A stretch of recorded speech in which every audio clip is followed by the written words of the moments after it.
Sa pagpapanatili ng kaayusan sa komunidad, naaresto ang isang 36 anyos na tulak ng droga sa isinagawang operasyon ng Valencia City Police Station sa Barangay Poblacion, Valencia City, Bukidnon. Ang buong detalye ay hatid ni Patrolwoman Riam Sanchez. Nasamsam ang tinatayang 69,000 halaga ng shabu sa isinagawang bypass operation ng Valencia City Police Station, katuwang ang RPDU-10, 1003rd Maneuver Company, RMFB-10 at City Anti-Drug Special Unit sa Barangay Poblacion, Valencia City, Bukidnon. Kinilala ni Police Lieutenant Colonel Brian M. Panganiban, hepe ng Valencia City Police Station, ang suspect na si alias Dondon, lalaki, 36 anyos, may asawa, residente ng nasabing lugar at isang DI listed. Nakumpiska mula sa suspect ang tinatayang 10 grams ng hinihinalang shabu na may standard drug price na 69,510 pesos at iba pang mga paraphernalia.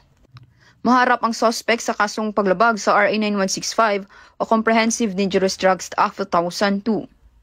Mula dito sa Camp Capistrano, Busa, Cagayan de Oro City, ako ay inyong Police News Network correspondent, Patrolwoman Riam P. Sanchez, alagad ng batas, tagataguyod ng Balitang Pulis.